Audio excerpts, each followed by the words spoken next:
The clock blinked 3 a.m. Sarah stirred beneath her covers. A noise, a soft scraping sound.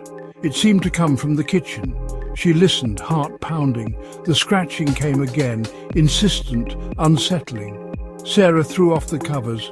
A chill ran down her spine. She wasn't sure she wanted to know the source of that sound, but something compelled her. She had to see. Padding softly across the cold floor, Sarah crept towards the kitchen. Each step was hesitant, filled with dread. The scratching grew louder. It was definitely coming from inside. She reached the kitchen door. Taking a deep breath, Sarah pushed it open slowly. The old hinges whined, a sound that seemed deafening in the stillness. Her eyes darted to the source of the sound. The kitchen was lit by the pale glow of the streetlight outside. It cast long, dancing shadows on the walls. For a moment, everything seemed normal. Then she saw it. A figure hunched over the counter. Its back was to her, long limbs splayed out awkwardly. It was scratching at the countertop with something sharp, the sound that sent chills down her spine. Sarah's breath caught in her throat.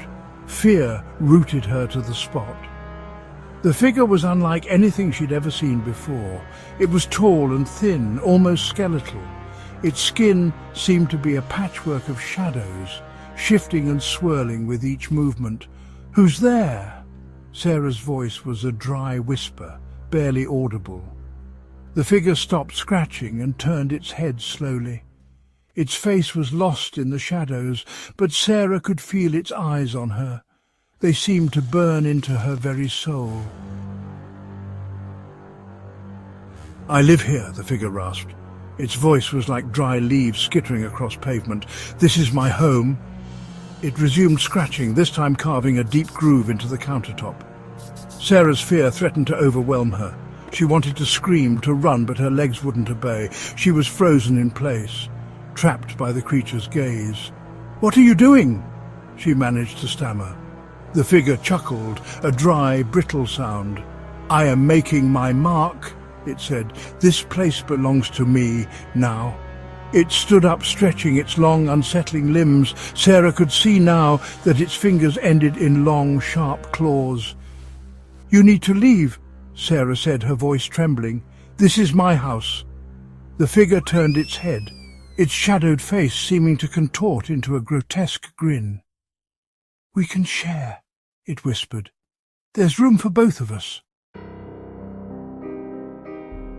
Sarah felt a cold dread creep up her spine. The figure's words were wrong, twisted. She needed to escape. Turning on her heel, she ran towards the hallway, her heart pounding in her chest. "Where are you going?" The figure's voice echoed behind her, closer now, filled with an unnatural urgency. Sarah didn't answer. She just ran, desperate to escape the nightmare. As she fled, a new sound reached her ears, a soft, childlike voice, filled with sadness and accusation. It seemed to come from the shadows themselves, whispering just behind her. "Mummy?" the voice whispered. "Why did you leave me?" Sarah didn't dare look back. She knew with a chilling certainty that whatever awaited her in those shadows was far more terrifying than anything she could have ever imagined.